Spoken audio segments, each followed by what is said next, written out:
Hello, this is Storybooks channel. New videos are posted every day. Subscribe and click the bell. I wish you never to know trouble and sorrow. Maria cried too. The bride's aunt, thank you, smiled Molly. I'm glad that I finally got out of my aunt's care. She didn't like her not young husband. In fact, she was a little afraid of Robert. He was rude and irascible, but he didn't show any aggression to the young bride. Rather, on the contrary, treated her reverently, as if to a porcelain doll, which could at any moment fall and break. The girl at first did not want to hear about Robert's feelings. 2 years ago, she came to work in his small firm, the only one in a provincial town. The man immediately drew attention to the beautiful young employee, and literally from the first day did not give her a pass.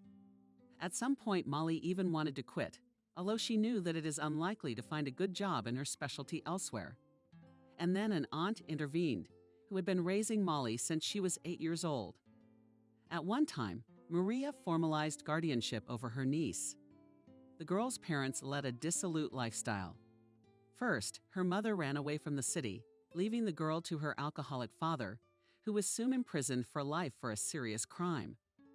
Molly wanted to take her to an orphanage, but in the fate of the girl intervened a native aunt. On the father's side, Maria was not at all guided by kinship feelings for Molly. She was motivated by self-interest. Molly was left with her father's apartment, which the aunt stole. The woman put the apartment in order and safely rented for many years, and after she reached adulthood, persuaded her to sell the apartment and invest the money in the construction of a common house.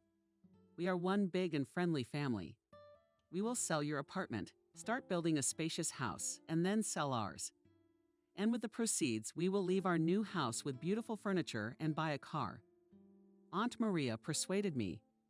By virtue of her young age and without the character of achievement, agreed to the apartment. It was quickly sold, but the construction of the house has not started. We have to wait a little, the aunt said. The situation in the country is unstable right now. We will wait for better times and build a house. Thus, the dwelling was left not only without an apartment, but also without a propiska. The aunt categorically refused to register her niece, arguing that she would have to pay even more money for utilities.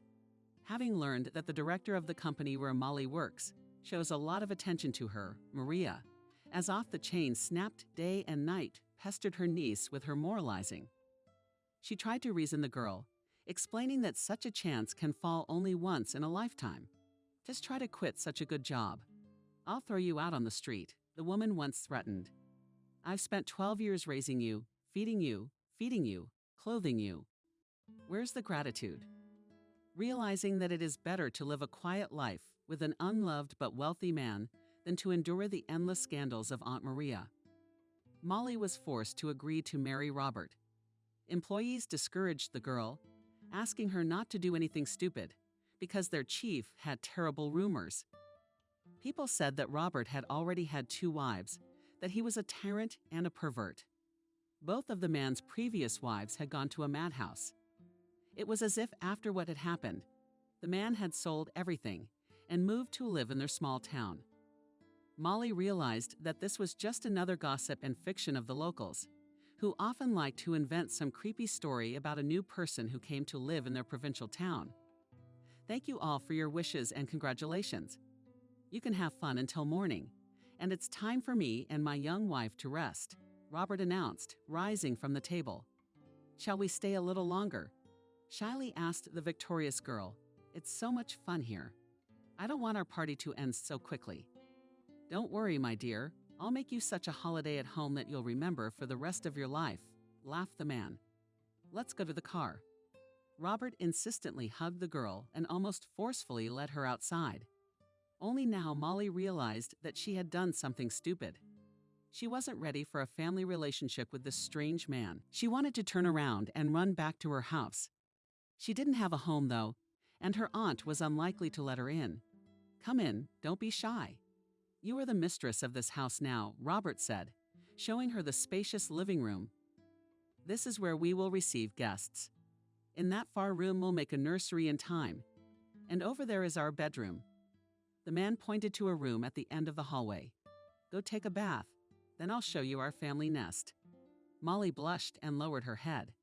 But there was nothing to do. Robert was her husband, and she was obliged to fulfill her marital duty. The girl stood in the shower stall for a long time under the cool stream of water. She does not know how much time had passed, but an insistent knock on the door quickly brought her back to reality. "I'm on my way," Molly shouted. "Turn the water off faster. I'm tired of waiting," Robert shouted irritably. At that moment, Molly wanted to fall through the ground. She had never felt such shame in her life. Coming out of the bath, she saw her husband at the door. "Darling, let's go quickly. I have everything ready," smiled the man. Molly entered the room and lost speech from surprise and fear. The room had a muted basement light. There was no furniture in it at all except for a huge metal bed. Looking into the family bed, the girl turned pale. The whole bed was covered in weighty chains, and handcuffs lay in the middle. "What is this?" Stammering, the girl asked, realizing that she had fallen into the clutches of a mentally ill man. "You'll like my prankster," Robert said darkly, picking up a leather whip from the floor. "No, you're crazy," shouted the girl, holding out from the room. "Halt," roared the man, rushing to catch up with his young spouse. Molly jumped outside in just slippers and a terry cloth robe, deftly cut through the high fence, and ran without a backward glance to wherever she was going.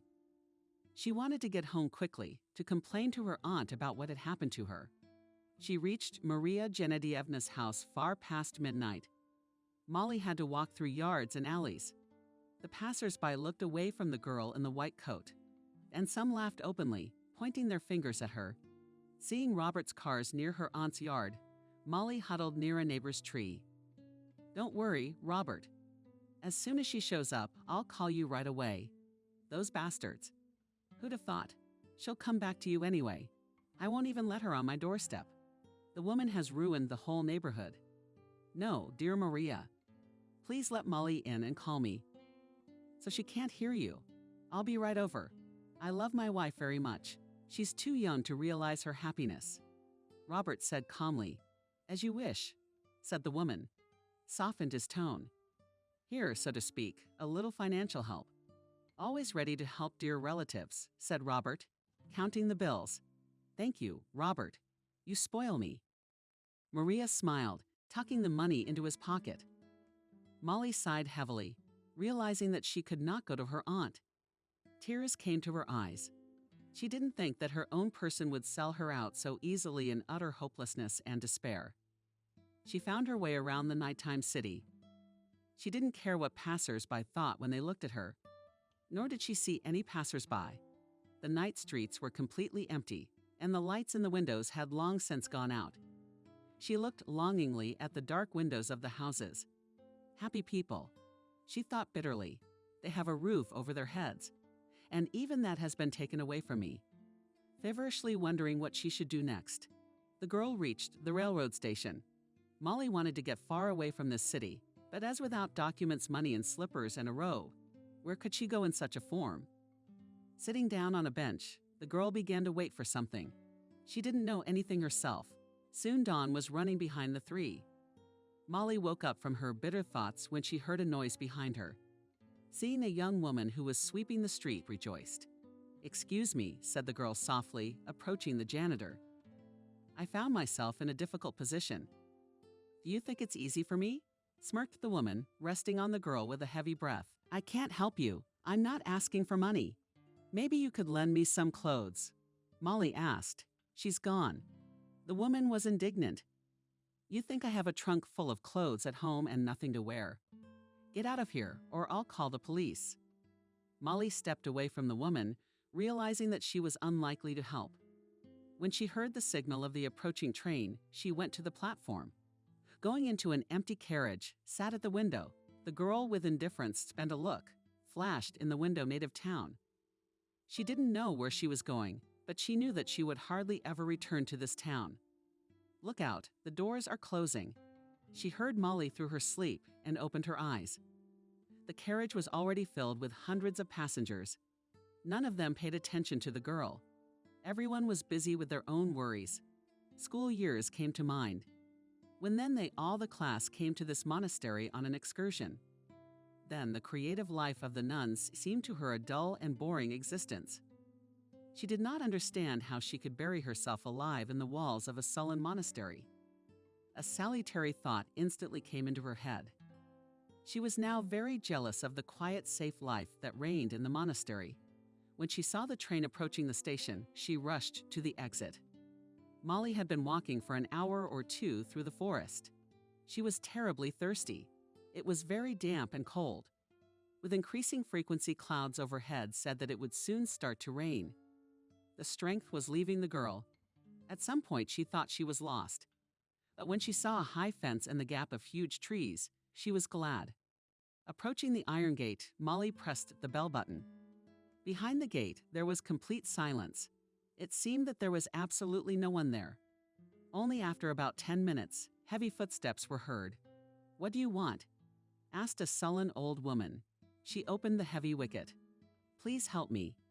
In desperation, cried Molly, throwing herself on her knees in front of the woman.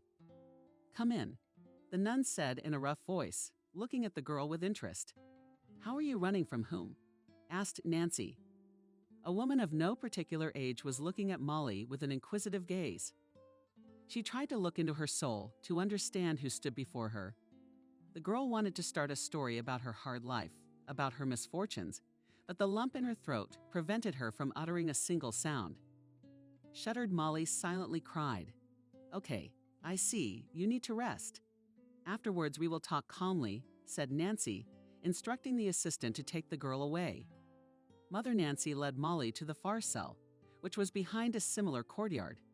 She pointed to the door to the shower room and threw some clothes on the narrow bed. I'll tell them to bring you some soup.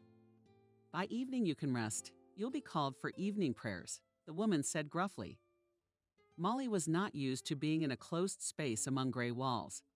The atmosphere in the monastery was very depressing. Everyone around was silent and sullen, as if wearing some kind of mourning. I did not like this attitude and way of life. After all, she is a cheerful person. But in this situation, this monastery was her saving grace. The girl did not want to return to the worldly life under any pretext. There was too much cruelty and injustice there. "What do you want to do next, Molly?" asked the abbess, listening carefully to the girl. "I understood correctly that you have no relatives or close friends. There is only one aunt, and she turned out to be a traitor. It is scary to imagine what some people are capable of for the sake of money," Molly said sadly. "Well, stay with us for now," agreed Nancy. "I want to become a nun. I have nothing to do in the world," the girl said confidently. Wait, with that the woman finally grinned. "Not everything is as quick and easy as you think." 3 months had passed since Molly's escape. The girl had gotten used to the unusual way of life. She has become a novice, and there is an abbess attached to the convent. Nancy said it was too early to think about tonsure. It is not a game. Before you take such an important step, you should think very carefully. You're a young and very beautiful girl. Moreover, you came to us not out of love for the Most High, but out of despair. We are not persecuting you. You are a good man. Live at the monastery. And time will sort things out," said the wise woman. Molly's duties included cleaning the refectory, helping in the kitchen, and buying groceries. At first, the girl was afraid to go outside the monastery, but after realizing that the monastery is far from her hometown, in a nearby village, no one knew her. She started going to the market once a week. Molly needs to pick raspberries for the winter in the forest. Take Mother Nancy as a helper and go to the forest. There was a difference. Good, the girl was glad that she had a chance to walk in the woods and breathe a breath of freedom. "I can go by myself." "No. Will you two go together?" "It's not right for a young girl to wander the woods alone," objected the old woman. Walking through the woods, Molly became sad. He remembered his childhood years when he and his grandfather used to go to the forest for mushrooms. Grandfather taught his granddaughter how to distinguish a mushroom from a grape, how to navigate by the sun. The happiest years of her life were behind her. Then there was life with her aunt, constant reproaches, scandals. Then it got really bad. Tired of Nancy's constant muttering, Molly deliberately left the woman behind. In the woods, she navigated like a fish in water, so she was not afraid to get lost. Leaving the house, Malenkova began to collect white berries in a large bough. Hearing behind her back the quiet crunch of dry twigs, smirked. You can't hide from this Nancy anywhere. You were watching the subsoil. I thought she'd gone ahead, Molly thought. I'm sorry. The girl heard a hoarse, male voice behind her back and turned pale with fear. You just do not be frightened. I did not mean any harm. Turned around Molly and saw a young man. To put it mildly, his appearance was not very good. He looked infirm and sickly. Don't be afraid, said the guy's lips in front of her ears. Perhaps you have a sip of water. Yes, said Molly, holding out a small flask of cold medieval water. Are you lost? The stranger greedily pounced on the water, taking several large yearlings. I stopped. I'm sorry, I almost drank your entire supply. Keep the tinfoil. Do you need any help? There's a monastery nearby. I can bring you, the girl offered. I need help, but I can't go out to people. The boy said. Are you from the convent? Yes, I live at the convent. Molly said quietly, realizing that she was dealing with either a psycho or a criminal. I'll go. There are a lot of us here. I'm enough now. The girl lied. Are you scared? Don't be. Help me, please, in desperation, asked the boy. What's your name? I'm Alex. Molly introduced herself to the girl. Molly, be a friend. Help me. You don't have to tell anyone that you saw me well. I wasn't even thinking of telling anyone, Molly assured her. I need some clothes, a t-shirt and pants, Alex explained. The guy's clothes were really in bad shape. His shirt and pants were torn to shreds. There was talk of him not spending the first day in the woods. I'm also really hungry, lowering my head, Alex. I can bring food a little later, the girl explained. With men's clothes is more difficult. Tomorrow I'll be at the market. I could run to the store, but I have no money of my own. No problem with money. The guy rejoiced, handing Molly a few bills. When it starts to get dark, approach about 5 meters to the left of the gate. I cannot go out. Already threw the groceries over the fence. I'll try to bring clothes tomorrow around the same time. Where can I find you? Molly asked. I'll be waiting for you. Thank you. You'll learn me a lot, smiled Alex. I have to go. See you tomorrow. The girl heard that Nancy was looking for her and hurried away. All the way back, she thought about the strange guy. He looked like a decent, normal person. But why was he hiding in the woods, and who was he hiding from? There were only questions in my head that had no answers yet. Having come with Nancy and 2 other persons to the market, Molly waited for the right moment to slip away from her companions. Getting to the clothing store unnoticed, she quickly bought the necessary items. She spent the whole night thinking about the strange stranger in the forest. On the one hand, felt sorry for the guy. Molly, of all people, knew what it was like to run and hide, without any support. On the other hand, Alex was a concern. There's no telling who he really is or who he's hiding from in the woods. After lunch, Molly and Nancy went to pick raspberries again. In the woods, do not run, gave instructions. Nancy yesterday ran 2 hours out of the half-empty, came after me to walk. I know some good places. All right. The girl humbly agreed. She carried clothes, bread and water for Alex in a basket. She was afraid that Nancy would not notice, so she tried to keep away from the observant old woman. Molly slowly trailed behind her, stepping aside the small one where the boy was supposed to be waiting. Hello, Alex whispered quietly, appearing from behind the thicket. I was afraid you wouldn't come. How could I? You're waiting, and there's no one to help you in this face but me. Here are some clothes and some food. Molly pulled the boy a small package. Thank you, you are my guardian angel, rejoiced Alex. Let me help you pick raspberries. Come on, I'll show you a place where there are a lot of them. In half an hour, we'll have a basket full of them. Let's go. The girl agreed. She felt easy and calm around this stranger. Alex told all the way that in this country of the forest raspberries had already sung, and in the other one they would ripen in about a week. Alex, who are you hiding from? The girl asked bluntly. She watched the guy greedily devouring bread and drinking water. Just promise me that you won't be afraid of me, he asked. I promise, Molly assured him. I escaped from the colony. You probably won't believe it, but I was convicted of crimes I didn't commit. What's more, I had nothing to do with it at all. It's a serious crime, and I'd have to sit for a very long time. The boy said seriously. How is that possible? How could the court sentence an innocent man? Molly wondered. How did you escape? Is it really that easy? You are very naive, Alex smiled. It's obvious that you know life very badly. And what's next? Will you sit in the woods all your life? They will find you anyway. I need to prove my innocence, and no one else can do that. First, we need to find one person and make him confess to perjury, the boy explained. How long have you been here? About a week. Explored this forest up and down about 2 kilometers. There's a small swamp from here. The water's more or less clear. You can swim in it, but you can't drink it. It tastes bitter. And on the other side, I built myself a small tent. It is difficult to call this structure reliable, but for the night you can shelter, the guy smiled. Alex stared at the beautiful girl. He could not understand what she was doing in the monastery. Gaining courage, he decided to ask Molly. You and I had a frank conversation. Tell me, how long have you lived here? A few months. I was sheltered once in this monastery. I came there in my slippers and bathrobe. Hungry, scared, barely able to stand on my feet from fatigue. Molly said cheerfully, remembering the bad times in her life. Did someone hurt you? Alex turned pale, clenching his fists. He had a great sympathy for the girl at first sight. Perhaps only those people who are deeply unhappy themselves are capable of it.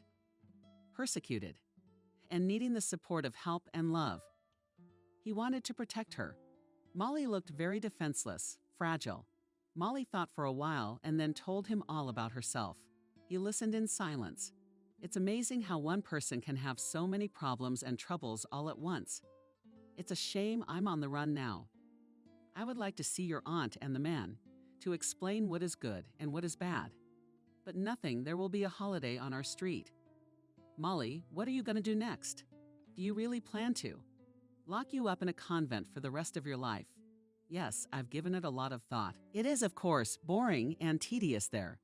But on the other hand, the monastery has an atmosphere of peace. You don't have to think about tomorrow. You don't have a problem to worry about at all. I hope that someday I will take the tonsure and become a nun. The girl said calmly, Molly, Molly. In the distance came the irritated voice of Mother Nancy. It's not time, the girl said fearfully. God forbid we should be seen here.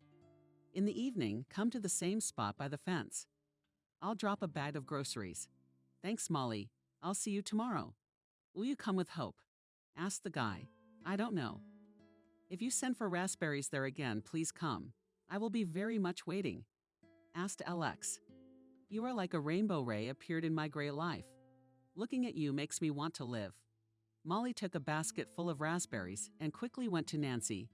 All night she prayed for Alex. For some reason, the girl felt the hard fate of the guy and wanted everything to be well with him. In the morning, she wanted to see Alex again. Molly liked talking to this handsome man. She liked listening to his pleasant voice, seeing his smile. The girl didn't realize yet that she had fallen in love with Alex. We're going for raspberries today, she asked Nancy. No, we've already picked enough. We've got enough for the whole winter. Today, we're having a general cleaning, said the woman, Molly sullenly. She didn't think she'd be so upset about not seeing her boyfriend again. Her heart ached for him because he would be waiting. Sitting alone in the woods, hungry and without water, the girl went back to her cell and began to think feverishly about how to get out of the monastery unnoticed, to take the boys some food and say goodbye, to wrap the bread and water in a bundle. Molly crouched by the window of the cell. She didn't know how she would get out of the monastery unnoticed in broad daylight, but she still hoped she would succeed. At 12 o'clock, the girl heard the noisy clanking of a heavy gate. A large truck drove into the courtyard up to the top, loaded with metal beds, hiding a bundle. Molly went out into the yard. Why are you trying to get underfoot? Nancy asked in a displeased tone, instructing the workers where to bring the furniture in, go to the kitchen and help. Molly said nothing to the old woman. Bypassing the truck carefully, she found herself at the open gate. She doesn't know what she's doing. She ran into the woods. Alex was sitting next to Olenek on the very spot where they parted yesterday. Molly. The guy smiled, handing the girl a handful of white raspberries. Take it. I picked the biggest berries especially for you. I was afraid you wouldn't come anymore. I came to say goodbye, Molly said quietly. Here, take some bread and water. Molly, come with me. I realize that I am in an unenviable position, but I promise to do everything I can to get out of this situation as soon as possible. You'll never regret trusting me. Where are we going?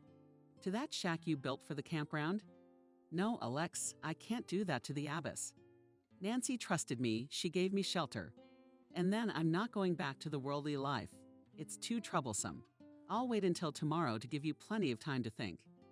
If you come, I'd be delighted. And if you don't, I don't know. I'd be sorry to see our relationship end before it's begun. I can't hide in the woods anymore. I wanted to leave yesterday, but I couldn't. I wanted to see you. Molly didn't listen to the boy any further and quickly ran back. She wanted to get to her hiding place. She wanted to hide and hide from all worldly temptations. Abbess Nancy was right. It's too soon for her to take her vows. She's not ready to devote herself fully to the ministry. Gentlemen, Molly was lucky. The truck hadn't left yet, and the gates to the convent were open. Stealthily, moving into her cell, the girl fell on the bed and silently sobbed. Where are you? A furious Nancy entered the cell. What's the matter with you? Why do I have to run around, looking for you all over the grounds? Where have you been? Molly didn't answer anything and remained lying on the bed, hugging her pillow. I realized the situation was getting out of control and rushed to the abbess for help. Nancy silently listened to the woman, and after a little thought, ordered her to leave Molly alone. She would deal with the stroppy girl herself. What's going on with you? Molly. Nancy entered the cell, closing the door tightly behind her. Molly was not surprised to see the abbess. Knew Nancy would be happy to complain about her. Looking into Nancy's bright, kind eyes. Couldn't tell a lie. It seemed to her that this woman could read minds with ease. Could see right through her. I think I'm in love. It has never happened to me before. She whispered softly. I'm a sinner. There's no excuse for me. No, sweet love. It's not a sin. It's the brightest feeling that gives our lives meaning. Wait, who could you be in love with? Nancy wondered, looking intently at Molly. We met him in the village. He works at the market, Molly lied. She realized that the abbess would not accept or approve of the story of a fugitive criminal. Do you want to leave? The woman asked bluntly. I don't know. I'm scared. I can't hold you. And I don't want to. I want you to know that you can always come to me for help. I've gotten used to you over these past few months, and I care about your fate. Anyway, I don't see the point of your staying in our monastery any longer. Will you come and see me as you mean to? I'll give you a small sum from our fund. It will be enough for the first time, and then learn to live on your own, Nancy said calmly. Thank you, Molly smiled and hugged the woman. The girl quickly gathered herself after the abbess left. Her support was the impetus to make an important decision in her life. She really wanted to dedicate her life to serving God. But apparently, desire alone was not enough. A person needs strong arguments to make such a drastic change in their life. To be happy, Molly pronounced Nancy. Blessings, girl. Remember you're going to have a tough time there. Try to learn to cope with difficulties and problems. This is the main condition for surviving in the world.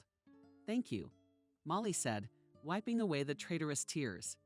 Left alone, the girl was a little confused, feeling a strange sense of freedom and independence. For 19 years of her life, she was not used to making decisions on her own. First, her aunt did it for her, and then Abbess Nancy. Alex called the girl, approaching the raspberries. Molly, have you made up your mind? The guy smiled, hugging the girl in joy. I'm glad. You did the right thing. Where are we going now? Molly smiled.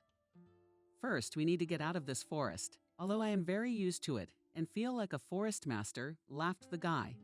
Let's go, stretched out her hand the girl. I know the way out. Alex held Molly's hand tightly, as if he was afraid that his happiness would slip away from him as quickly as it appeared. They didn't know what was waiting for them beyond the forest, but they sincerely believed that together they would find it easier and easier to overcome all the hardships of life. "Where are we going?" Molly asked. "We have to stop somewhere. Honestly, I'm scared for you." Every man in uniform was frightened. "I'm scared to imagine being all alone again." "Don't be. It's been a while since I escaped. The manhunt has long since subsided, and I don't think anyone's looking for me in this village. Do you need to rent an apartment? It's better if the landlord doesn't see me. I'll give you the money and tell you what to say. You'll manage without me." Alex smiled. "I'll try," Molly said decisively.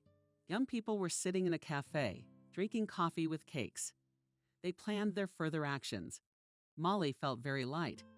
Near Alex, she had the impression that she knew him all her life. The guy seemed reliable and confident. She didn't know what he was in for, but for some reason she trusted every word he said. Having received clear instructions, the girl went in search of accommodation, having chosen a nice apartment on the outskirts of the town in the quiet district. The woman paid the landlady for 2 months and took the keys. "Are you going to live by yourself?" the woman asked. "I don't really care, but I still want to know if we can." Molly lied. "He's finishing his business, and he'll be here soon." "That's what I thought," smiled the landlady. "The main thing is to keep quiet and keep order. The rest is none of my business." "Don't worry, we won't give you any trouble," Molly assured her. After seeing the landlady off, the girl followed Alex. She was a little uncomfortable being alone with a man she didn't know very well. At some point, Molly regretted that she had acted rashly, leaving the monastery into the unknown. But seeing the bright, pure look of the guy calmed down. Once in the closed space, Alex nervously paced around the room, always looking out the window. "You're scared," Molly realized. "Maybe we should move farther away." "It's not that I'm scared. It's just nervous, I guess." "You know, it was much more secure in the woods," the guy smiled. "Well, let's not talk about sad things. You rest. And I'll fry potatoes for us, my specialty recipe." "Alex, maybe you can tell me more about yourself. I know absolutely nothing about you." "Okay, let's go to the kitchen and talk about it." "I'm an orphan. I was raised in an orphanage. Who am I, and where do I come from?" "I don't know. I was dropped off at the city hospital when I was 3 months old. Just recently, I thought I'd finally gotten lucky. I met someone I thought was pretty good. Alex became my best friend and mentor, gave me a job, a place to live, support, and hope for a bright future. And then he took it all away, taking away the only thing I owned. My freedom. Who is this man?" "Are you talking in riddles?" Molly asked. "I met him by chance at a friend's wedding.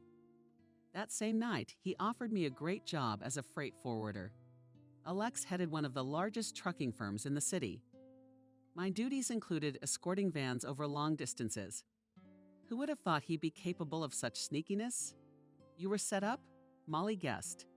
"Yeah, one time they found a whole shipment of guns instead of bricks in one of the trucks. You see, my boss pretended not to know where it came from. Said it was my doing. And he said, and the rest of us confirmed, that everyone went straight against you. 2 paid witnesses were enough, but the others just kept quiet. Who would want to lose their job? And there was no way to prove your innocence. As you can see, the chief's got his hands full in this town. He's a big, successful businessman, a respected man in town. And what am I? An orphan with nothing to show for it." "Yeah," Molly shook her head. "How are you going to justify yourself? You think your boss will come to his senses and admit it was his doing?" "No, of course not. I made friends with a good man in the zone. We had a lot in common. William was raised in the same orphanage as me. True, he is 15 years older, but still in that place we seemed to be close to each other. We had the same caretakers and the same memories. He's the one who put you on the run?" "Not only did he, but he helped me. In fact, he promised me he'd help me nail my old boss to the wall. William's not the last man in criminal circles, and he doesn't throw words around. How'd he help you if you spent so much time in the woods? Why didn't you run to him?" The girl was surprised. "Unfortunately, things didn't go as we planned. They were waiting for me in one direction, but I had to run in the opposite direction. No one expected that I would be caught so quickly, and the dogs would pick up the trail. I lost my way and ran. Wherever I could see. What now? Molly didn't understand. We can't just sit here indefinitely. Everything's gonna be okay. Alex hastened to reassure her. First, we need to find William. And then we need to find Robert Kolosov. According to the latest information, he disappeared from the city. After all this fuss, he sold everything and left. Like you said, Molly went pale. Robert, why are you surprised? Have you heard anything about him? I have. I suspect my pervert husband and your abuser are the same person. He showed up in our town 2 years ago with a lot of money, started a trucking company right away. That's a twist. Alex whistled. Fate sent you to me. We need to go to William and seriously deal with our common offender. I'm very glad I met you, Molly smiled. At first, I was scared out of my mind. Then I saw your eyes and realized that a man with such a kind gaze couldn't hurt a woman. Thank you. It's nice to know someone believes in you. You know, until I met you, I thought I'd never make it out of the woods alive. 2 days without water. Dirty, with tattered clothes. Where could I go? They were looking for me hard at the time. If I'd gone out to the humans, I'd have been caught. You're my guardian angel. I don't believe we met by chance. Such meetings are never accidental. You were given to me by fate, seriously said the guy. Before I met you, I had nothing to live for. And now I'm afraid. Afraid of what? Of the police? No, I'm scared for you. I don't think I'll survive if I can't help you in time. I thought you said William was your buddy to take care of things. Molly was worried. I hope so. As they say, the Lord willing, we'll take about another month and go to William. I know roughly where to find him, the guy said. Alex decided not to wait that long. About the monitor in the news channels of the newspaper. He realized that there was no special hunt for him. Even photos of himself nowhere to find. It's weird. Maybe they're not looking for me. There's silence everywhere. I said in bewilderment. Is that possible? Molly was surprised. I don't know, but the fact remains. Today we'll probably get ready, and tomorrow we'll go to the big city. It's easier to get lost out there, and I'd like to settle this matter sooner rather than later. I'm tired of running, tired of being startled by every sound and rustle. What do you say? I will always support you. When Alex arrived in town, he was a little confused. The young people decided to take a cab and go straight there. The administrator of the bar smiled politely at Alex Molly, but gave no information about his master. If you need him urgently, you wait. William will stop by later in the evening. The young men took the table at the end of the hall and waited patiently. William did not wait long. Apparently, the receptionist informed the man about the visit of strange guests.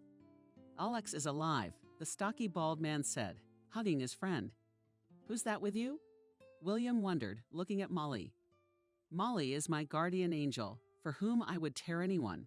The boy said proudly. I see. Wonderful girl. I approve. William smiled, kissing Molly's hand. The girl felt awkward in the company of a man she didn't know very well. She didn't like William's scrutinizing stare. More recently, after she had spent a few months in a convent, she had learned to be a bit of a judge of people. William did not inspire confidence in her at all. So we're standing in the middle of a bar, and we're on our way to my place. Are you my guests tonight? Not just tonight, said William, heading for the exit. Sash, do we have to stay at his place? Molly asked quietly. Don't be afraid of him, smiled the guy. William is only formidable in appearance, but in general he is a kind man, trusting the life of Alex. The girl calmed down a little. After all, she trusted him and was not afraid of anything around him. William brought the guests to the country house and said that they could live here for a while. After dinner, Molly went to rest, and Alex decided to talk to a friend. It's like a soap opera. William was surprised. You meet a girl in the woods who turns out to be the wife of your enemy. If I didn't know all the circumstances, I'd think it was a setup. But nothing, as they say, is for the best. We'll take care of your Robert. I don't need a couple days to get my affairs in order. Then I'll take care of you. In the meantime, Molly, you rest up. You can go fishing. There's a river nearby. Thank you, William. I'm glad I got to you safely. To be honest, there was no hope of shining anymore. I didn't think you were alive either. Who'd have thought things would get so twisted and they'd be looking for you right away? Well, it's all over now. I'm off. You guys come by tomorrow at 7 o'clock. It's my anniversary party. William invited me. Maybe we shouldn't go out on the town too much, asked Alex. Don't worry, no one will be looking for you in my place. They don't come to my place, grinned the man. You respect me, and you stole yours. Maybe a little. Molly liked the temporary shelter. There was silence all around. The house was located a few kilometers from the nearest village, away from prying eyes. It was quiet and cozy. Tomorrow we're going to Williams for the anniversary. I don't know what to get him. I think he has everything. And we don't have much money. Alex was thinking, maybe we shouldn't go, it's not close. And you better not show your face in the city, Molly warned. William asked that we respect his car tomorrow will send for us, explained the guy. The next day, the young people went into town, picking out a gift at an antique shop. They drove to the bar. Guests had already gathered, filling almost all the space in the hall. The birthday boy sat in the center of the table, happily accepting the congratulations of friends. Thank you for coming. William approached Alex with Molly. By the way, a man should be arriving soon who can help us get in touch with Robert. He has a lot of influence over that man. Are you seriously hoping that Alex will plead guilty and go to jail instead of me? Alex was surprised. No, of course, it's impossible. But he is quite capable of shifting the blame to someone else. Anyway, let's wait for my buddy and talk about it. William left, but soon returned with a frightened, pale face. Alex immediately realized that something serious had happened. What asked anxiously? I don't know exactly, but something I don't like very much. Those two types at the bar try to go out through the kitchen into the yard. Molly, let her stay here for now. I guess I was wrong to invite you for an ear, William whispered. Alex shifted his gaze to the steamy counter and realized that William was right. The two men seemed to be chatting casually behind the bar, but it was obvious to the naked eye that they were unusual owl regulars. Do not be afraid of anything, whispered Alex, frightened Molly, and kissed the girl, went on cotton legs towards the kitchen. The guests were having fun, not paying any attention to the people around them. Only William and Molly froze, watching Alex. The guy didn't have time to reach the kitchen. Several people rushed to him from all sides. The guy was deftly laid on the floor by the snap of handcuffs on his wrists. Alex, screamed Molly desperately. Let him go. Don't touch him. Hush, whispered William. Or do you want to go with him? We won't help Alex now. We'll only hurt him. Molly covered her face with her hands and sobbed. The thing she feared most had happened. She had lost him, and this time it would be for a long time. How could it be? Why? Who have we wronged so much? I prayed for him day and night and whispered for him. Molly girl, calm down. Come with me now. You should be alone for a while to think and come to your senses. Tears Alex will not help, William said calmly, taking the girl to the back rooms. The man escorted Molly into the kitchen, nodding for her to come to them. Yes, William. What can I do for you? Asked the ruddy-faced woman with the good-natured face. Jenna, take care of my guests. Please calm the girl down and make sure she doesn't go anywhere. Basically, you take charge of her with your head. Ordered by a man. Okay, don't worry. I will anticipate, assured Jenna. After the owner had left, the cook locked the door to the street, just in case. The woman knew her master's temper, and if the girl, God forbid, ran away, she'd be in trouble. Who are you? What happened in there? Jenna nodded at the hall, realizing that the girl had no intention of making conversation. She took out a bottle of wine from the nightstand. Drink. Molly ordered Molly that French wine helps better than any sedative. Molly unexpectedly took in her hands a glass with dark cherry liquid and drank it in a gulp. Good girl, good for you. Praised Jenna, filling the glass again. Now calm down and tell me everything. It's a long story, Molly said sadly. It's okay. We're in no hurry. They'll be out till morning anyway. It'll make it easier for your daughter to talk. Molly told the nice woman everything. Jenna was right and did feel better for a little while, but only for a moment, realizing that Alex was gone. The girl next to her cried again. That's quite a story. Poor girl. Who would have guessed that you would be in so much trouble? Jenna shook her head. What's next? What are you going to do? I don't know anything at all, said Molly. All hope is in William. Take my advice, honey, you can't trust anyone, especially not these people, the cook whispered, nodding toward the hall where the party was in full swing. Remember, after all, if your own aunt sold you what you want from strangers, thank you. You remembered you threw Molly out with your nose. Stop whining. You don't have to show anyone your weakness. There are very few people who are genuinely willing to feel sorry for you. I get it, I'm sure, Molly said. Jenna took a piece of paper and a pencil. She quickly wrote her phone number and slipped it into her pocket. Just in case, just in case. William entered the kitchen, assessing the situation, winked cheerfully at the women. Calm down. Good. There's a man who was supposed to deal with his fiancée. You'll meet him. Yes, of course, Molly perked up. William led the girl into the office, where a gray-haired, intelligent man was waiting for them, nodding to the owner to leave them alone. Saying hello to Molly. My name is Victor. You're Robert's wife. The man smirked. But as a spouse. Yes, we're married, but that's about it. I had to run away from my husband right after the wedding. Tell me, will you help Alex get Robert to tell the truth? Molly asked the knave girl with hope. Victor laughed. How can I force such a powerful man to do anything against his will? But with your help, we can manipulate Robert. Don't you agree, Molly? What should I do? Molly turned pale. I'm not going back to my husband. That's out of the question. Let you first calm down a little, and tomorrow we will talk in a calm atmosphere, said Victor. Okay, agreed the girl. Molly was left alone in the office and was at a complete loss. She already realized that no one was in a hurry to rescue Alex. Everyone was busy doing their own thing, having fun, dancing quietly, yelling songs. None of those present cared about her grief. How was the conversation? William came into the study. We rescheduled it for tomorrow, the girl explained. Only we haven't agreed where we will meet, where I will look for this Victor. You won't have to look for him. He'll come himself. He'll stay with me for a while. William said in a tone that didn't tolerate objections. No, it's inconvenient. I'll get a little room. I'll be more comfortable. Molly, what room? We need to get the jar out now. We could need you at any moment. You're suggesting we run all over town looking for you. You don't think I'd do anything wrong, do you? I got a wife and a son at home. By the way, we'll tell them you're the new governess.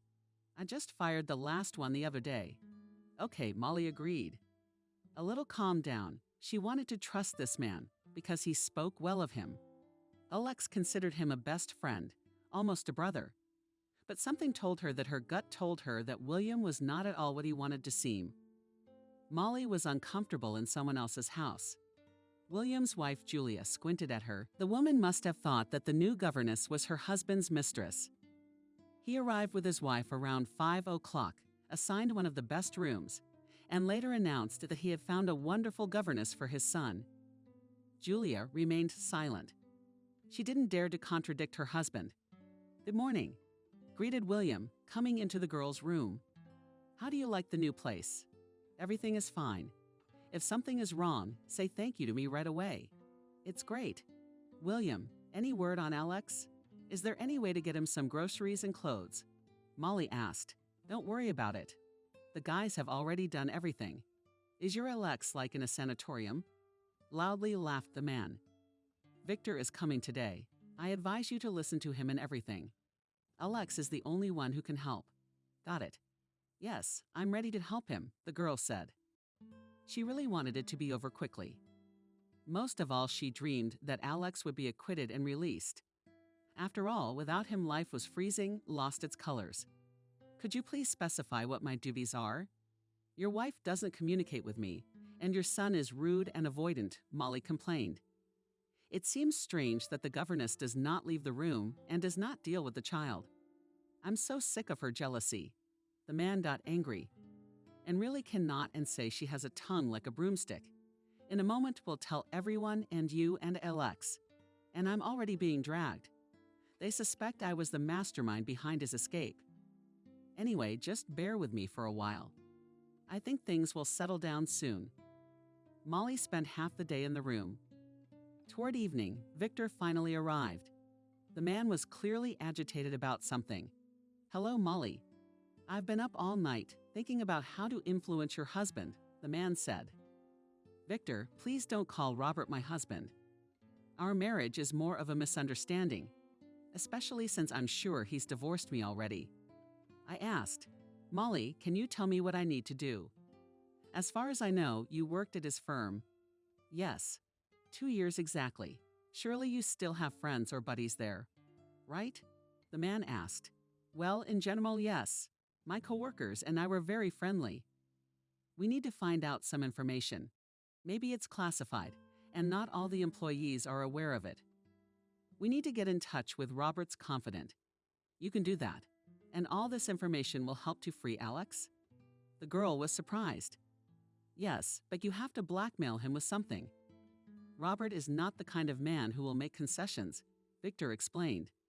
"I'll do everything, at least I'll try. We had a good relationship with Robert's deputy. I'm sure David is up to date on all of his boss's business." "What exactly am I supposed to know in 3 weeks?" "He's shipping a big shipment through his firm. We need to know who the customer is. We need to know exactly when the trucks leave, the names of the drivers. What's the paperwork say they're carrying? Point of arrival, and photocopies of the documents," Victor explained. "Got it. I'll do my best." Promised Molly the impossible as well. "You must realize that this is the only way to help Alex." Victor left, leaving Molly in heavy reflection. Once again, she would have to go back to her town. We must be extremely careful not to fall into the clutches of Robert. There's a lot of important information to be gathered. But will David make contact? Would he rat out the chief? That she didn't know. Julia wandered around the house as if unaccustomed. The realization that William had brought a mistress into the house did not give calm breathing. The woman was moved to tears. She felt sorry for herself. She'd been through so much over the years, hadn't she? When was the first time William was locked up? The woman was penniless with a baby in her arms. She was struggling to make ends meet and still find a way to send packages to her husband. Then he was paroled.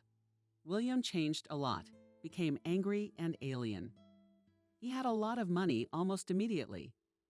Julia did not know what her husband was doing and was very afraid that he would be imprisoned again. He did not answer his wife's questions. He only shouted angrily that it was her business to cook shields, not to meddle in her husband's affairs.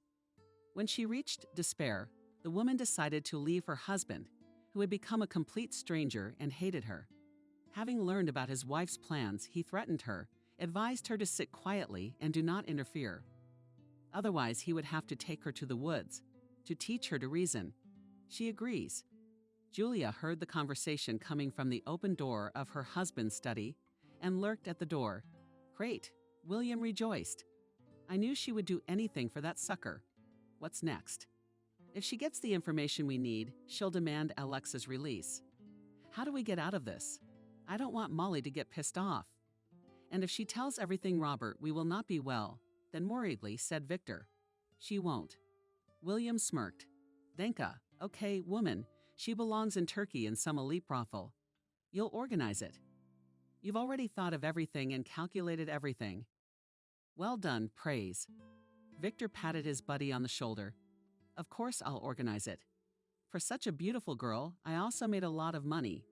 Julia froze in bewilderment. She realized that she was talking about her son's new governess. The woman felt sorry for the girl.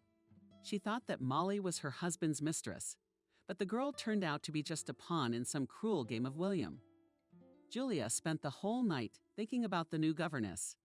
Her husband's obsequious conversation with the assistant kept her in suspense. Until an hour ago, she had sincerely hated Molly.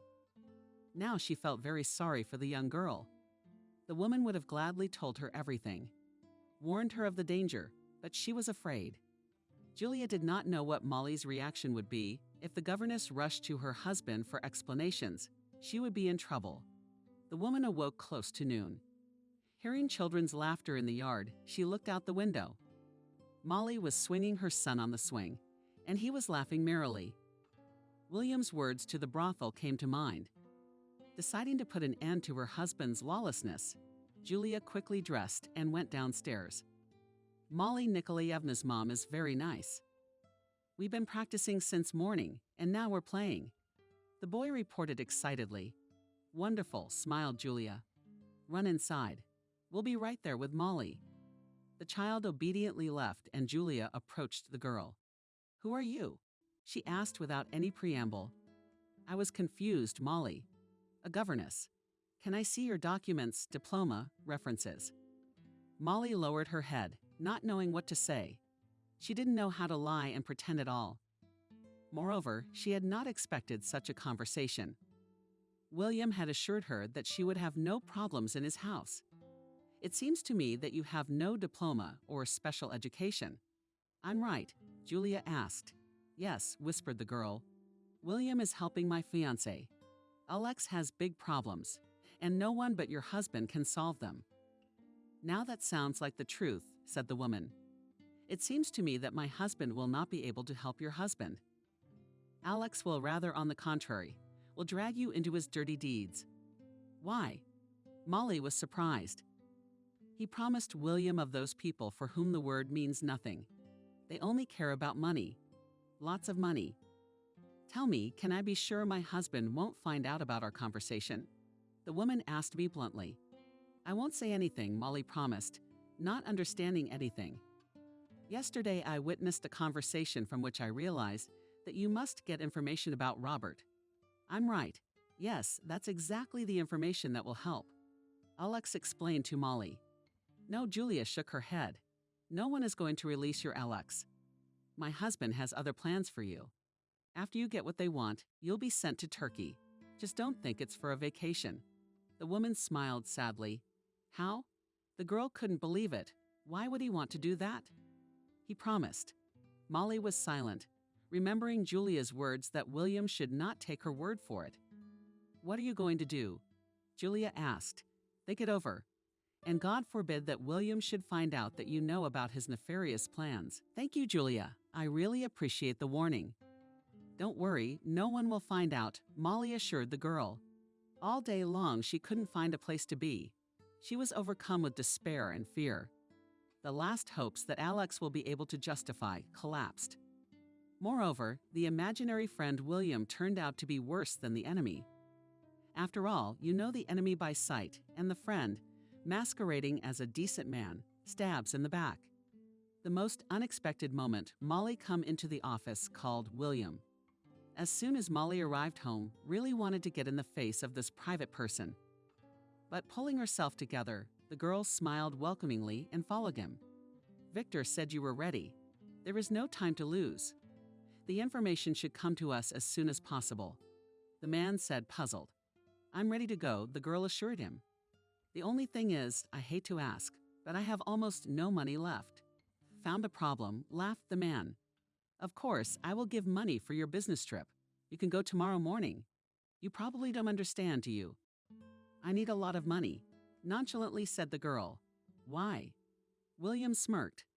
I think that Igor will have to be paid well for this kind of information. Why would he tell me everything? There must be some interest. I see. So you're right. I'll give you the necessary amount. In the morning, Molly quietly said goodbye to Julia. She realized she was never coming back to this house and was unlikely to see William's wife again. Good luck to you. Be discreet and careful, the woman whispered. Thank you, thanked Molly. Arriving at the bus station, the girl sat down on a bench. She didn't know what to do next. This town had to go. William was not to be trifled with, and she should not try her luck. At the same time, she thought feverishly about how to help Alex. Seeing a crumpled leaf with Svetlana's phone number, she decided to talk to her. Realizing that she urgently needed someone to consult with, she dialed the number of the good-natured woman. Hello, Jenna. Do you recognize me? Of course I recognize you, Jenna said. I often think of you. I'd like to talk to you, Molly said bluntly without trouble, writing down the address. Half an hour later, Molly was sitting in the cozy kitchen, drinking tea. Yes, it's getting worse by the hour, Jenna said. I always suspected that our William was a short man. Well, to what extent?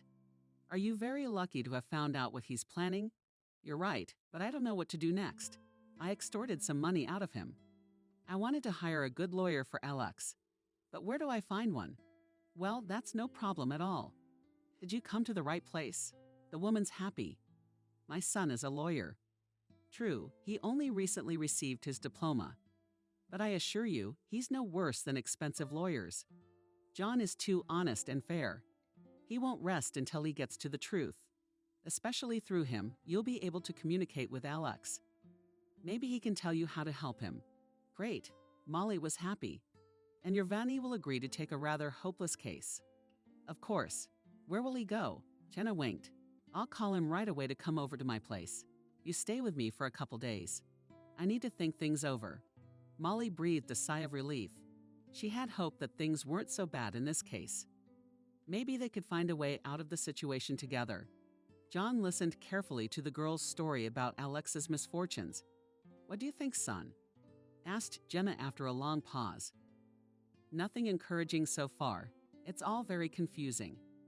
Plus, the escape has made things very aggravating, the boy explained. But I'll try to do my best. Do your best, son. You see, these bandits have lost all shame, said the woman. Yes, they have. Do you work for them? How many times have I asked you to leave this bar? John said reproachfully. I work in the kitchen. What difference does it make who Jenna objected to? William pays well and without delay. And especially now it's not about me. Suit yourself, Molly's boyfriend waved his hand. I will deal with your question tomorrow. As soon as there is news, I will call you. Thank you, thanked the girl. The next day, John came with the first news. The guy managed to see Alex. He asked me to tell you that he loves you very much. The guy smiled. Also asked that you not to worry. How did he cry? Molly is holding up very well. I have no intention of giving up. I had to tell him about William. He should know his enemy by sight, and we've decided to appeal. But in order to do that, we need to find some proof that he's not involved in the crime you was convicted of. John explained. How do we find it?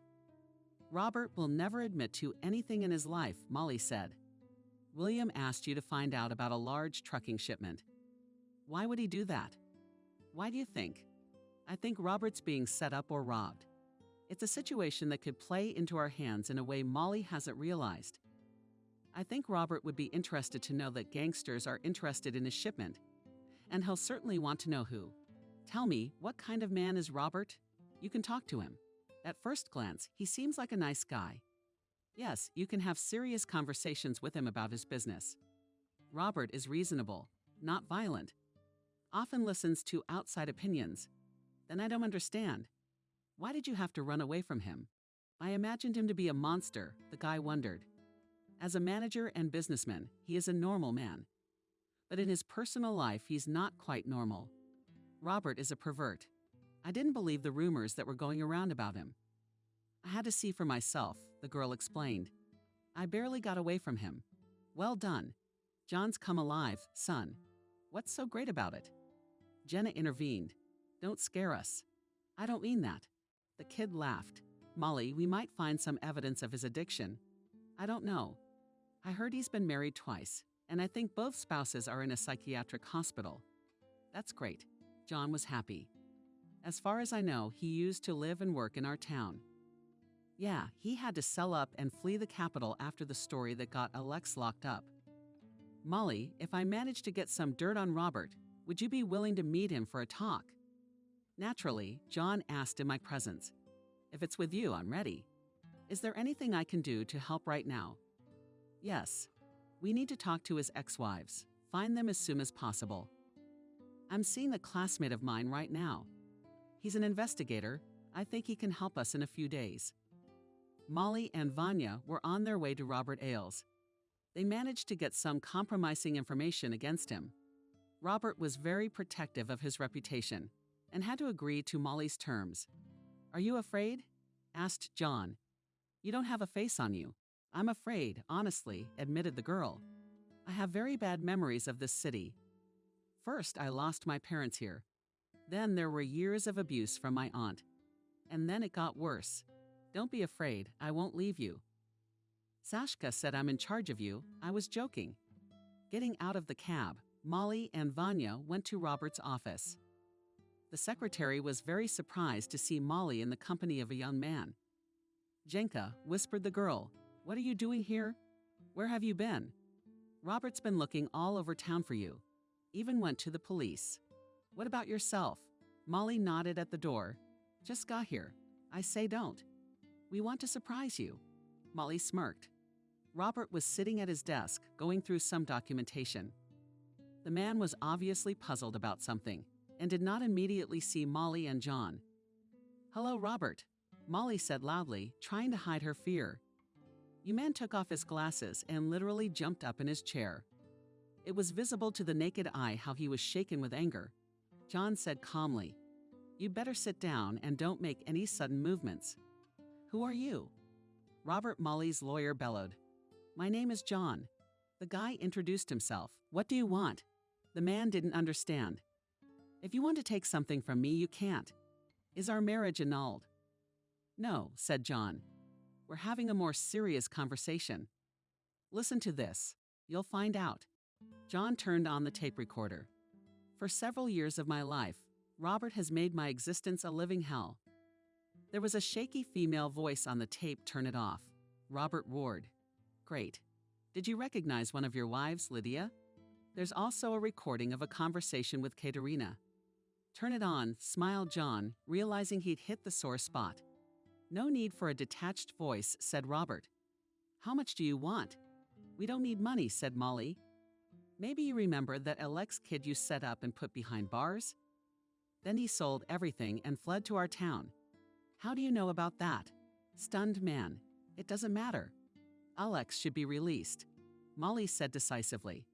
Only now she realized that she was no longer afraid of this low, cowardly man. Earlier he had seemed powerful and omnipotent, but now he looked like a hunted hare. How am I going to free Alex? You should at least think about what you're saying sometimes. Robert tried hard to pretend he didn't know what he was talking about. Robert, we have something else besides the testimony of your ex-wives. We can be your enemies as well as your friends. I advise you not to be sarcastic, but to use this situation to your advantage, said John. What are you talking about? What kind of riddles? The man got nervous. There are people who are very interested in your firm. They insistently want to know information about the large shipment you are sending in 2 weeks, said Molly. Moreover, they are ready to pay a lot of money for this information. Who are these people? Robert asked fearfully. Now you realize that we are worth being friends with, Molly asked. How do you know that? The man didn't understand. Never mind, said John. Hurry up and think. Unfortunately, we don't have any time for idle talk. Robert thought feverishly about what he should do. He realized that he should agree to Molly's terms. The man had long suspected that his firm was being hunted, but he'd never been able to find out who. Okay, you tell me everything. I verify the information and help. Alex agreed. No, this is not the way to solve cases, said John. First you help Alex, and then you know the necessary information and the recorder. I advise you not to delay. Time does not stand still. We have no reason to deceive you. But you realize that in any case, Alex will not be released for 2 weeks. We understand. When we see that the process is underway, then we'll tell you everything we know, John said. Good. I'll look into the matter today, the man promised. Leave your phone number. I will contact you as soon as there is news, said the lawyer. We will wait, said Molly, rising from the chair. The young men left the office, leaving Robert in thought. Molly was very grateful to John for his help and support. She realized that she would hardly have influenced Robert on her own. What do you think? He won't cheat us, Molly asked the lawyer. Even if he wanted to, he couldn't. There's supposed to be a new development in Alexandra's case. I'm his lawyer, and I'll be the first to know. What am I supposed to do now? Molly asked. You need to lay low somewhere. You don't want to go to my mother's. It's not safe. You should stay here. We'll get an apartment for you for a couple weeks. Then we'll see. I think a lot of things will be worked out in that time. Call William, tell him everything's going according to plan. We need to put his guard down. Just passed. Don't go anywhere until I get there. Time dragged on for an agonizingly long time for Molly. The girl sat in the rented apartment, waiting for news from John. The guy called her every day, telling her how things were going. Each time she waited for long-awaited news from the lawyer. Now Molly was between two fires. She was afraid of William's revenge. After all, such people do not forgive betrayal. What do you want? The man didn't understand. If you want to take something from me, you can't. Is our marriage annulled? No, said John. We're having a more serious conversation. Listen to this. You'll find out. John turned on the tape recorder. For several years of my life, Robert has made my existence a living hell. There was a shaky female voice on the tape. Turn it off. Robert roared. Great. Did you recognize one of your wives, Lucy? There's also a recording of a conversation with Katerina. Turn it on, smiled John, realizing he'd hit the sore spot. No need for a detached voice, said Robert. How much do you want? We don't need money, said Molly. Maybe you remember that Alex kid you set up and put behind bars? Then he sold everything and fled to our town. How do you know about that? Stunned man. It doesn't matter. Alex to be released, Molly said decisively. Only now she realized that she was no longer afraid of this low, cowardly man. Earlier he had seemed powerful and omnipotent, but now he looked like a hunted hare. How am I going to free Alex? You should at least think about what you're saying sometimes. Robert tried hard to pretend he didn't know what he was talking about. Robert, we have something else besides the testimony of your ex-wives. We can be your enemies as well as your friends. I advise you not to be sarcastic, but to use this situation to your advantage, said John. What are you talking about? What kind of riddles? The man got nervous. There are people who are very interested in your firm. They insistently want to know information about the large shipment you are sending in 2 weeks, said Molly. Moreover, they are ready to pay a lot of money for this information. Who are these people? Robert asked fearfully. Now you realize that we are worth being friends with, Molly asked. How do you know that? The man didn't understand. Never mind, said John. Hurry up and think. Unfortunately, we don't have any time for idle talk. Robert thought feverishly about what he should do. He realized that he should agree to Molly's terms. The man had long suspected that his firm was being hunted, but he'd never been able to find out who. Okay, you tell me everything. I verify the information and help. Alex agreed. No, this is not the way to solve cases, said John. First you help Alex, and then you know the necessary information and the recorder. I advise you not to delay. Time does not stand still. We have no reason to deceive you. But you realize that in any case, Alex will not be released for 2 weeks. We understand. When we see that the process is underway, then we'll tell you everything we know, John said. Good. I'll look into the matter today, the man promised. Leave your phone number. I will contact you as soon as there is news, said the lawyer. We will wait, said Molly, rising from the chair. The young men left the office, leaving Robert in thought.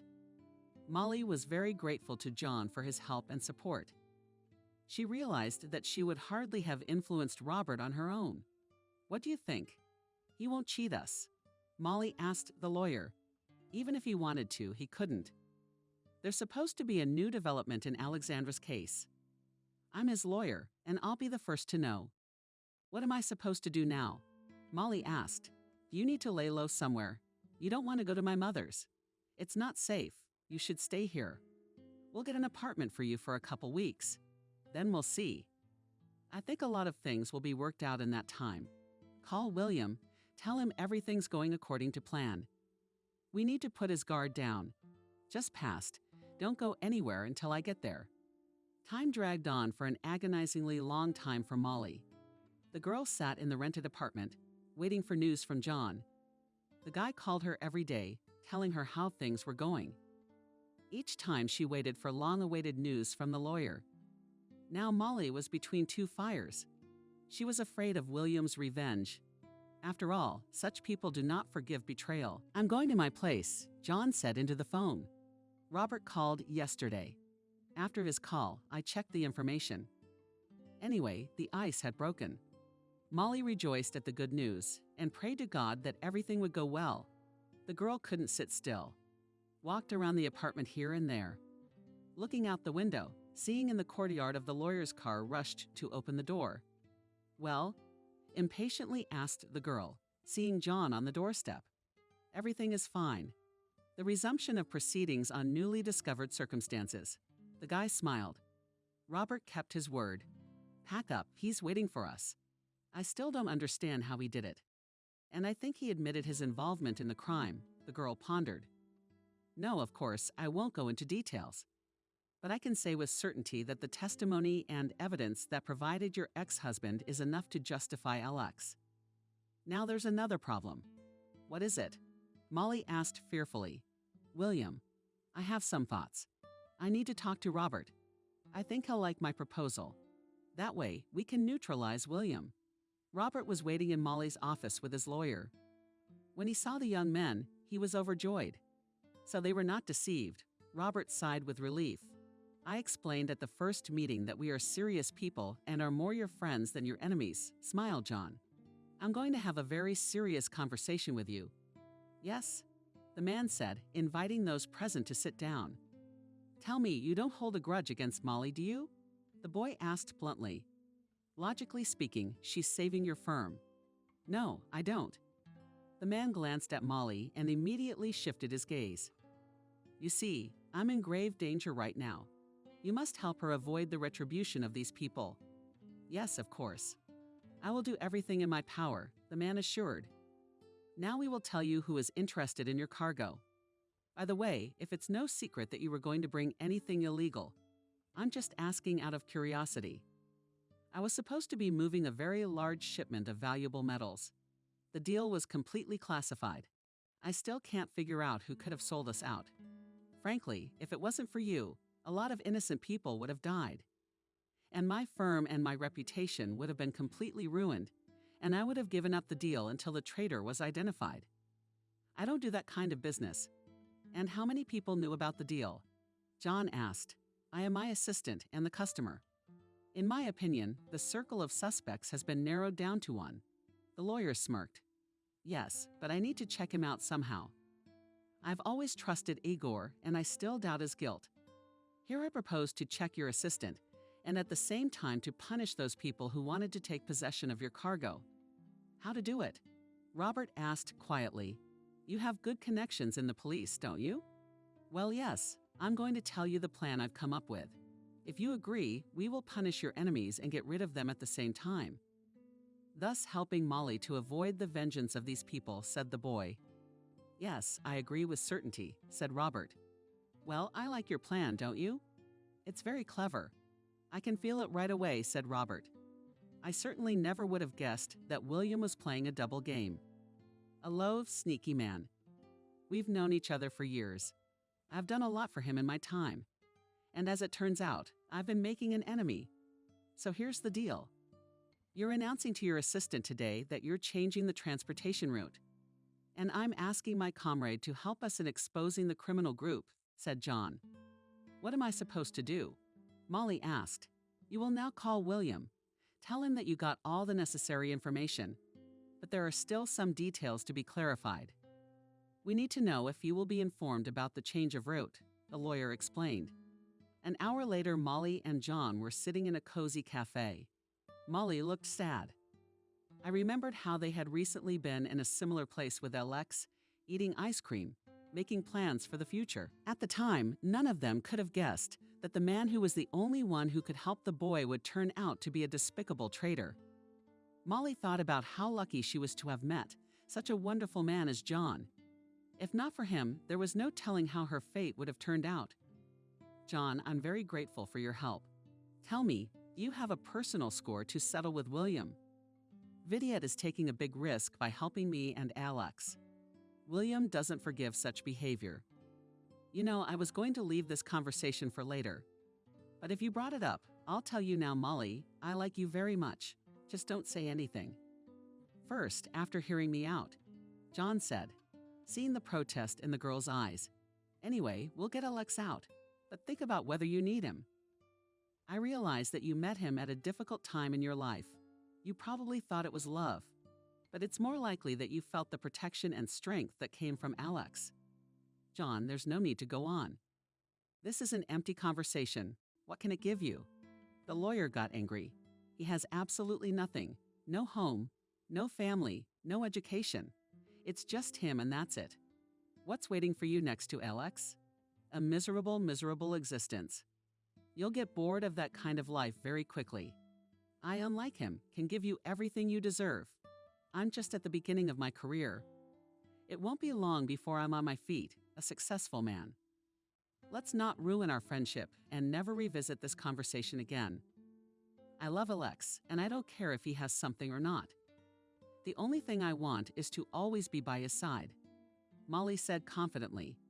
Well, I wish you hadn't heard me, the boy frowned. You're not going to help us anymore. The girl asked bluntly. I'll finish what I started. I'm a professional, and I don't confuse personal relationships with work. The boy was silent and turned away from the window. It was obvious that his mood had soured, and his enthusiasm had diminished.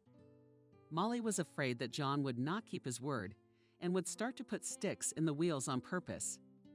After all, at the moment their fate with Alex was in the hands of this man. But she had to trust the lawyer because she couldn't do anything without his help. No drive-through, take you home. Or will you sit in the cafe for a while? Asked John. Take me, if it's not too much trouble. I don't want to stay here alone. Near the entrance, John said goodbye to the girl, gave instructions, and promised that he would be in touch. If everything goes according to our plan, William will be arrested in a week. You will be able to live in peace, waiting for Alexa's release.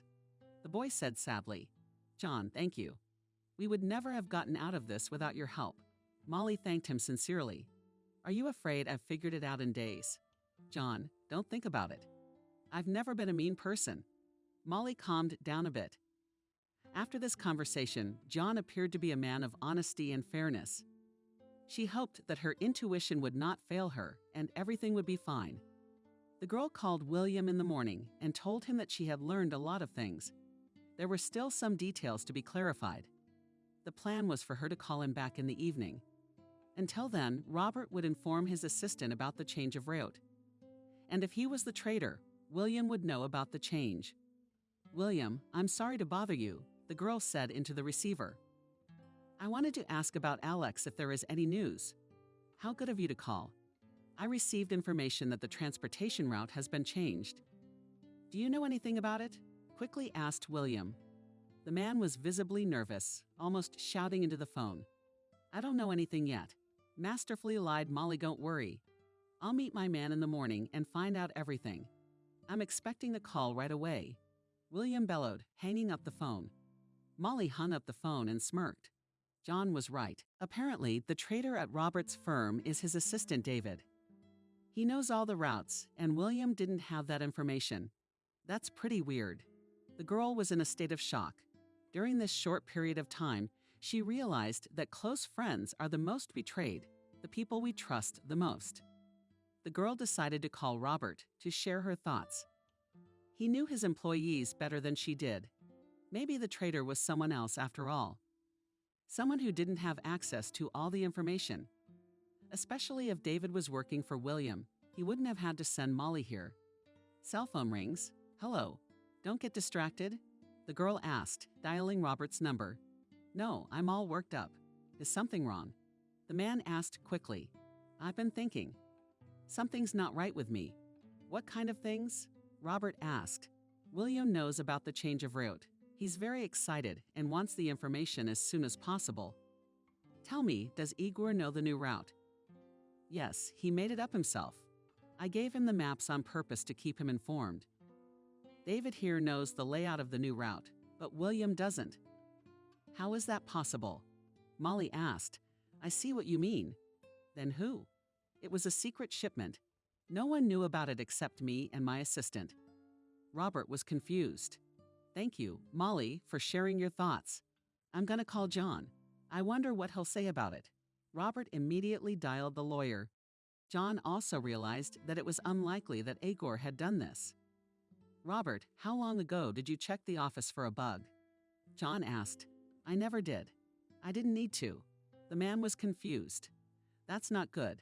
Get on it tomorrow morning. Something tells me you're being listened to. How else do you explain William knowing about your secret transportation, but not knowing the details? Thank you. I'll call you as soon as I hear anything, Robert promised. John was right. The very next day, a wire was found in Robert's office. The man went outside to call his lawyer. The guy said to leave it alone and not to spread the word to the staff about the find. That evening, Molly called William. I found out everything. I got a new itinerary. That's great. When are you coming?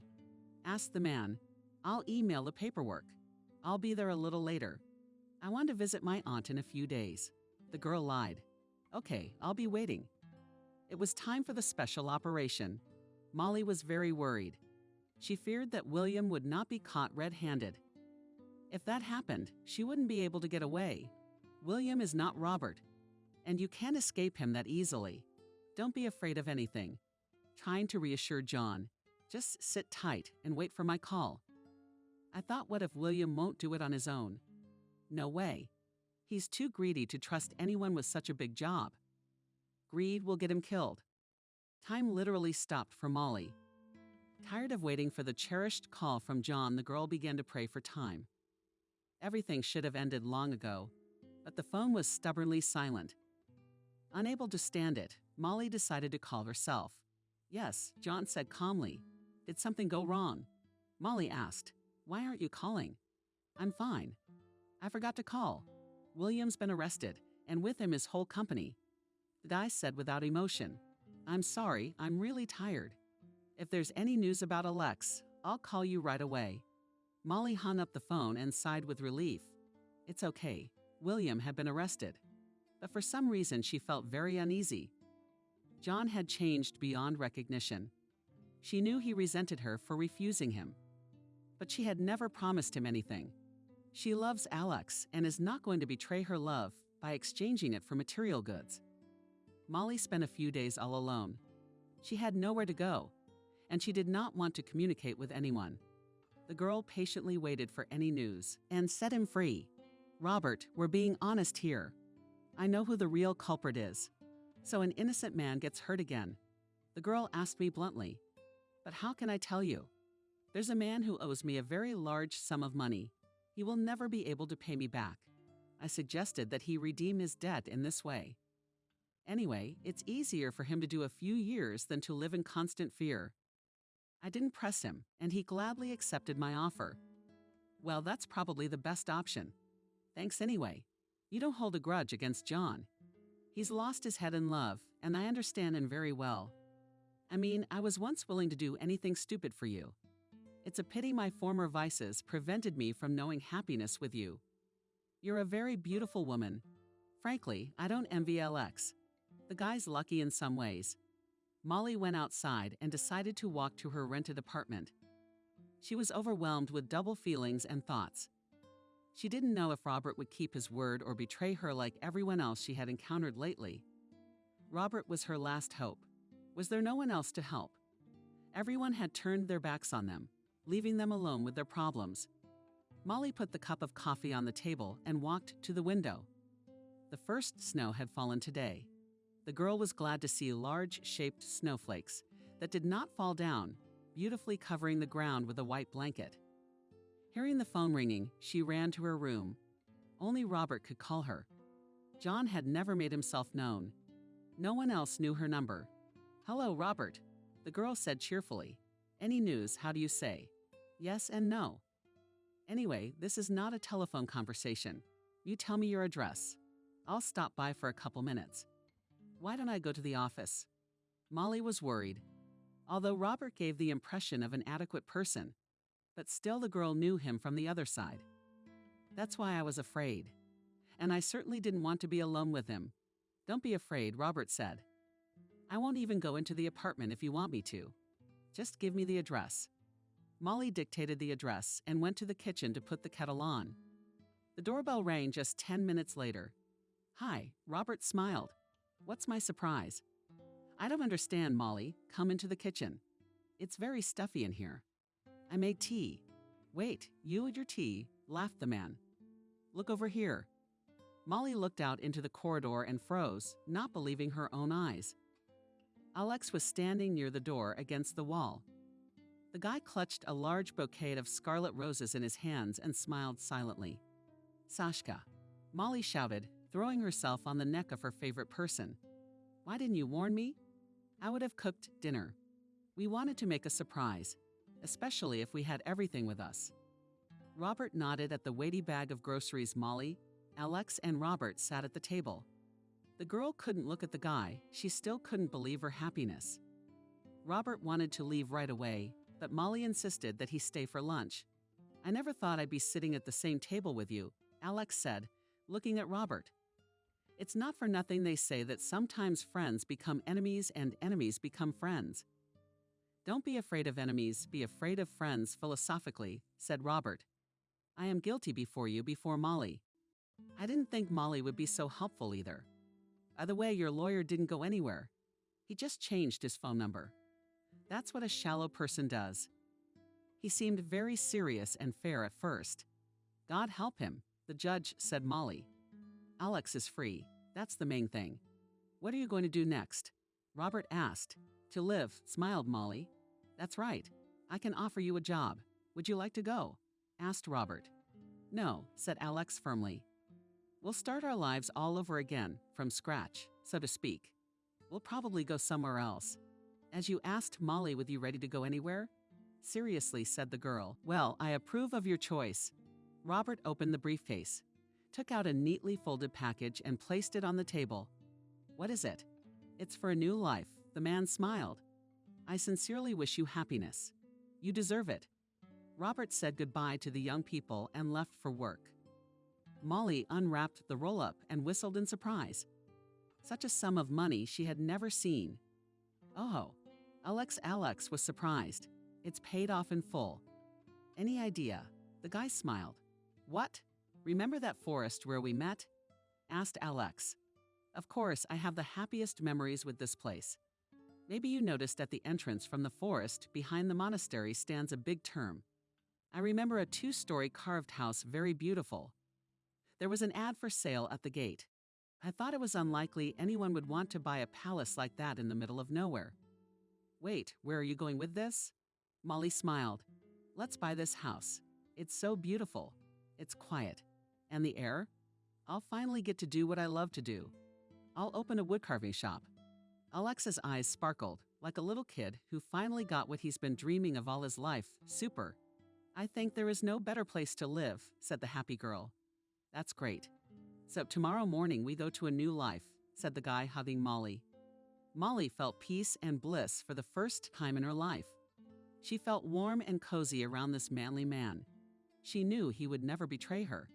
She believed that they had a happy future ahead of them and a peaceful life, away from the hustle and bustle, intrigue and betrayal.